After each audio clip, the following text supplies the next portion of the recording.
My name is Caro Souls, and I'd like to read an excerpt from my new book, coming out soon, from Inanna Publications, called Dancing with Chairs in the Music House. There isn't really much that you have to know about the book to enjoy this little section, I hope, except that our narrator is Vanessa, and she's 10 years old, and because of her very poor eyesight, she has never been to school. However, eventually, the truant officer has caught up with her parents, and now she has got to go. And that is all there is to it. So here we go, and I hope you enjoy it. I don't know whether it's Jonathan who convinced Mother to stop fighting, or Daddy, or her friend Dr. Hazel, or maybe the government man on the telephone. But 2 days after the truant officer was there, she announced, "I am going to school on Monday." We go down to Northways and buy 2 new blouses and 2 pairs of navy blue socks. On Monday morning, she takes me to Jessie Ketchum's school, checks with the office to make sure I am registered, and leaves me there in the huge schoolyard teeming with noise and motion. When the bell rings, she said, just leave with the others. You line up with the other girls and you march into school. Your room is on the 2nd floor, number 214, and your teacher's name is Miss Beaumont. Be brave. Jonathan will come and pick you up after school, and don't leave the schoolyard whatever you do. I nod and watch her go. I don't know how I feel. Excited, nervous, a little afraid. But isn't this what I've really wanted all along?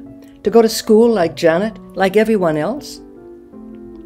I stand alone, watching the others mill around me.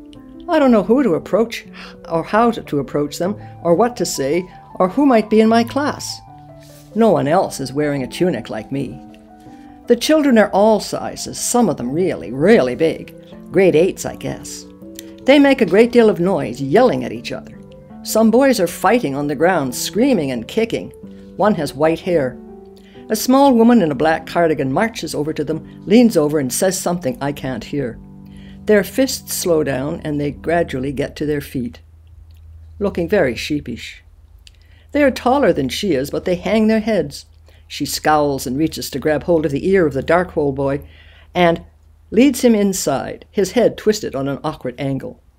The white-haired boy laughs, his hands on his hips. His teeth are big and widely spaced. He winks at me and then ambles over. "You knew?" I nod. "Sight-saving class?" "How did you know?" "Those Coke bottle glasses kind of give it away." He laughs again, but it's not a nasty laugh, so I guess he's all right. "I'm in that class, too." "It's not so bad. I'm Cedric."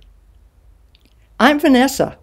I look at him more closely. He's not wearing glasses, but his eyes are pink and seem to be moist and sore-looking, and he's big, much older than me. "You tore your shirt," I say, looking at the rent in his sleeve. He shrugs. "That Eddie's a mean one," he says. "Watch out for him." The ringing of the bell pierces the playground noise and confusion, and at once the groups break up and reform in lines, girls on one side, boys on the other. I hesitate and look at Cedric. "You go there," he says, pointing. "Wanda, hey, here's a new girl." He gives me a little push in the direction of a thin girl with glasses and a bad squint. She wears a tired dress that was once red plaid, but now the life is washed out of it. She pulls me into line beside her, but she doesn't say a word. I shake her fingers off my sleeve and turn my back on her. There's something peculiar about her that unsettles me. Already I want to go home, away from all these strange, noisy children. The huge concrete playground, and the vast school looming over us, all those windows watching, waiting. I haven't ever done anything yet, and I'm already tired. This isn't like the schools I've read about. At some unseen signal, the front lines lurch forward and wind untidily into the building, followed by the next one, and the next. Then it's our turn. I shuffle along with the others in my group, following them up the stairs to the 2nd floor and turning into the 3rd door on my right. I stop, looking around. The room is large and bright, filled with desks in orderly rows. At the front are chalkboards colored green instead of black. Miss Beaumont's name is written in yellow chalk in perfect round script on the board, with my name underneath it. I stare at it. The letters up there surprise me, make me see myself as a different person, a person who goes to school with all these other children, some of whom are really big. I glance at Cedric. He's sprawled at his desk, punching the boy in front of him on the shoulder. Settle down, children, settle down. Miss Beaumont is tall, with little curls arranged on top of her head in pale rows, pink skin showing in between. She stoops forward as she talks, as if trying to shrink. She holds her arms in front of her, hands curled, reminding me of the pictures of a kangaroo in my animal book at home. Her bright blue eyes blink out at us steadily. This is Vanessa, she goes on, coming towards me. I tense, but she doesn't touch me, just smiles down in a fake sort of way and then motions to an empty desk in front of Wanda. This'll be your desk, dear, she says. I gather you haven't been to school before, so you'll have a lot of catching up to do. This is the grades 1 to 3 section. But I'm 10, I said. Shouldn't I be in grade 5 now? Mother told me this earlier, so I'm pretty sure I'm right, but Miss Beaumont stares at me. You have a lot of catching up to do, she repeats, and points at the same empty desk. I sit down and take out the books I find on the little shelf underneath. I laugh.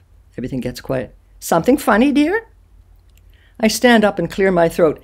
Someone left these Dick and Jane books here, I say, handing them over to her. Could I have the proper ones for me, if you please? Those are yours, dear, she says, her voice syrupy. The class titters. I wave the books at her. I need real ones, I say. But I can tell these aren't the right words. Dick and Jane are real books, aren't they, class? Yes, Miss Beaumont, a ragged chorus. But they're too easy. I learned to read when I was 4. I read books like Treasure Island now and Ivanhoe, I add, in case she hasn't heard of Treasure Island. Everyone is staring at me, their eyes behind the glasses most of them wear, large and bug-like. But I can tell Miss Beaumont is getting cross. I hear Mother's voice in my head. No one likes to show off. I sit down and put the Dick and Jane books away and fold my hands on my desk, waiting to see what will happen next. Miss Beaumont gives me a final scowl and goes back to the front of the class. Behind me, Wanda is whispering. I turned around and she hisses at me, her tongue darting in and out like a snake's. Fascinated, I stare at her. Eyes front, Vanessa, says Miss Beaumont. I turn around but swing back again when the classroom door crashes open and hits the wall with a thud and a rattle of window panes. The class snickers. Everyone cranes around, watching the boy who was fighting with Cedric in the playground amble in with a grin on his grimy face. He looks like a fox, his hair red-brown, the same color as his squinty half-moon eyes. Sorry, Miss Beaumont, he sings out, and hands her a pink note. Take your seat, Eddie, she says, barely glancing at the note. Eddie saunters over to the next row and slides into the seat right beside mine. He makes a face, crossing his eyes and rolling his lips back as if they're made of rubber. I look away quickly, eyes front, hands folded on my lap. Every row in the classroom seems to represent a grade or a group of grades, and every row works on something different. The last 2 rows, grades 7 and 8, start by reciting the multiplication tables out loud, and the mind-numbing chant lulls me almost to sleep. My group is supposed to be doing silent reading of the silly Dick and Jane book. In my head, I try to translate Dick and Jane into Latin to make it more interesting. But to do it properly, I need paper and pencil, and when I start to write it down, Miss Beaumont notices, comes over at once, and takes it away from me. What is this gibberish, she says, looking down at Dicus et Janus in schola sunt, spotus excella est, tamen procul fenestra. And why are you writing cursive? Only printing is allowed to begin with. I stared at her outright, outraged. Words desert me entirely. She don't know no better, miss, Cedric says. She ain't been to school before, like you said. Hasn't been to school before, Miss Beaumont says absently. She crumples my translation in one hand and points at the book. Read, she says, and walks away. Maybe she doesn't know any Latin.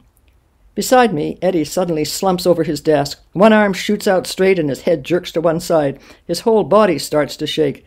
The others jump to their feet and move the desks away from him briskly, leaving a circle of free space as he flops to the floor and begins to convulse. Miss Beaumont slips over beside him, kneels down, and forces a thick piece of rubber she takes from her pocket between his teeth. Shocked, I just sit there and stare at his jerking body. School isn't at all like I thought it would be. I hear Mother's voice declaiming about the halt and the lame after the truant officer left.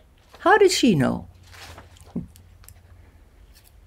Vanessa has a few other adventures at school, which hopefully you will read about in the book. Bye now.